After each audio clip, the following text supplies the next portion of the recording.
मुख्यमंत्री पद से मनोहर लाल खट्टर का इस्तीफा हो चुका है।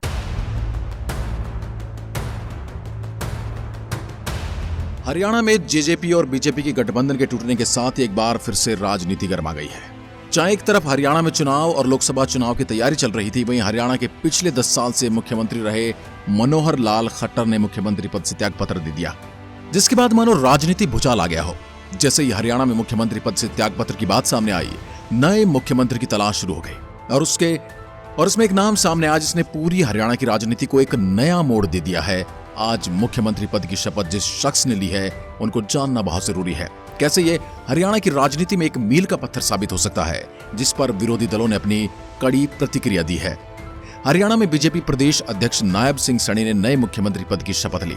नायब सिंह सैनी कुरुक्षेत्र से बीजेपी के सांसद भी हैं। त्रिपुरा के पूर्व मुख्यमंत्री और राज्यसभा सांसद विप्लव देव ने नायब सिंह सैनी को विधायक दल का नेता चुने जाने पर बधाई दी है। उन्हें एक्स पर लिखा, प्रदेश भाजपा अध्यक्ष श्री नायब सिंह सैनी जी को विधायक दल का नेता चुने जाने पर उन्हें हार्दिक बधाई एवं शुभकामनाएं।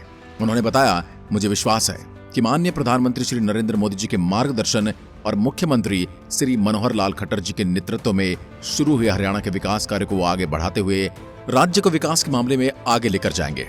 इससे पहले मंगलवार की सुबह हरियाणा के मुख्यमंत्री मनोहर लाल खट्टर के इस्तीफे की खबर आई थी। मनोहर लाल खट्टर 2014 में पहली बार हरियाणा के मुख्यमंत्री बने थे, जिसके बाद से लगातार बीजेपी वहां सत्ता में है। विधायक दल का नेता चुने जाने के बाद नायब सिंह सैनी ने हरियाणा के राज्यपाल बंडारू दत्तात्रेय से मुलाकात करके सरकार बनाने का दावा पेश किया। इससे पहले बीजेपी विधायक नरेश नागर ने मीडिया को बताया था, मनोहर लाल जी ने उनका नाम आगे बढ़ाया था। अब उन्हें सर्वसम्मति से मुख्यमंत्री के लिए बोल दिया गया है। बीजेपी ने हरियाणा में जननायक जनता पार्टी के साथ मिलकर सरकार बनाई थी, जिसमें दुष्यंत चौटाला को डिप्टी सीएम बनाया गया था। पिछले कुछ समय से इस गठबंधन में दरार पड़ने की खबरें आ रही हैं। नायब सिंह सैनी मुख्यमंत्री पद की जिम्मेदारी संभालने के बाद अपने मंत्रिमंडल का गठन करेंगे। एक सवाल ये उठाया जा रहा है, इस मंत्रिमंडल में जेजेपी को जगह दी जाएगी या नहीं। करनाल से बीजेपी विधायक संजय भाटिया ने मंत्रिमंडल में बदलाव से जुड़े सवाल पर प्रतिक्रिया दी है। उन्होंने कहा है, अब जो मुख्यमंत्री शपथ लेंगे उनका ये एकाधिकार है, वो किसे मंत्रिमंडल में रखते हैं। अपनी टीम बनाने का उन्हें पूरा अधिकार है और वह पार्टी की सलाह से ही बनाएंगे। वो किसको मंत्रिमंडल में रखें, किसके साथ टीम का, अपनी टीम बनाने का उनका अधिकार है और वो पार्टी की सलाह से ही बनाएंगे। वहीं विपक्षी दल कांग्रेस के नेता और पूर्व मुख्यमंत्री भूपेंद्र सिंह हुड्डा ने इस घटनाक्रम के बाद राज्य में राष्ट्रपति शासन लगाने की मांग की है। उन्होंने प्रेस कॉन्फ्रेंस में कहा, राष्ट्रपति शासन लगाया जाना चाहिए। ये सरकार अपनी नैतिक बल खो चुकी है। इसकी वजह सरकार का असफल रहना है, क्योंकि बीजेपी और जेजेपी के बीच ये गठबंधन किसी नीति पर आधारित ही नहीं था। सिर्फ सरकार विरोध लहर से बचने के लिए और लोगों का ध्यान हटाने के लिए किया जा रहा है। ये मिली भगत है और लोग इसको समझ चुके हैं। राष्ट्रपति शासन हो जाए, वो तो मर्जी है, पहले कराए बात करें, उसका कोई नहीं, हम तैयार हैं। लेकिन ये मौजूदा सरकार जो है अपना मॉरल वो खो चुकी है। इसके साथ ही कांग्रेस नेता रणदीप सिंह सुरजेवाला ने एक्स पर लिखे एक पोस्ट में बीजेपी को घेरने की कोशिश की। उन्होंने लिखा है, हरियाणा में पूर्व निर्धारित स्क्रिप्ट के आधार पर हरियाणवियों को जाति के विभाजन में बांटकर वोट बटोरने की राजनीति सर्कस शुरू हो चुका है। 9.5 साल की खट्टर सरकार की नाकामयाबी और नकारापन से बचने के लिए गठबंधन तोड़ने का पूर्व निर्धारित ड्रामा आधे भाजपा में और आधे जजपा में।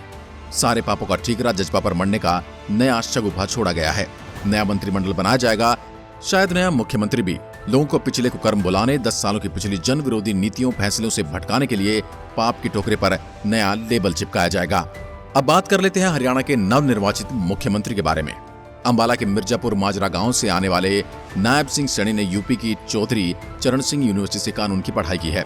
90 के दशक में अंबाला से ही अपने राजनीतिक करियर की शुरुआत करने वाले सैनी को पिछले साल ही पार्टी का प्रदेश अध्यक्ष बनाया गया है, लेकिन उनकी शुरुआत अंबाला में बीजेपी के जिला युवा मोर्चा से हुई। सैनी ने इस संगठन में महासचिव और जिला अध्यक्ष जैसे पदों की कमान संभाली।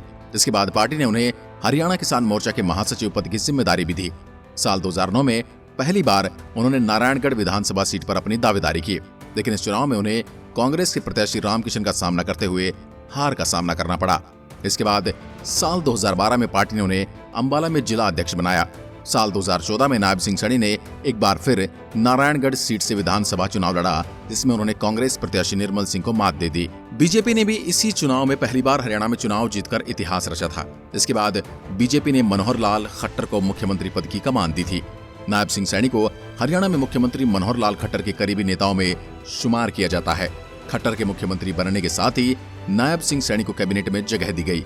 इसके बाद उन्हें खान एवं भू विज्ञान और नवीकरणीय ऊर्जा विभाग की जिम्मेदारी दी गई।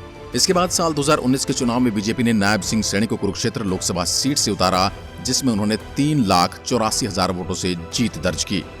अब हरियाणा के पूर्व मुख्यमंत्री मनोहर लाल खट्टर के इस्तीफे के बाद इन्हें एक बार फिर से नई जिम्मेदारी से नवाजा गया है और हम कामना करते हैं कि अपनी इस नई जिम्मेदारी को भी उसी खूबी के साथ निभाएंगे जैसे अपनी पिछली जिम्मेदारी को निभाते आए हैं। आज की वीडियो में बस इतना ही। अगर वीडियो पसंद आई तो लाइक कीजिए।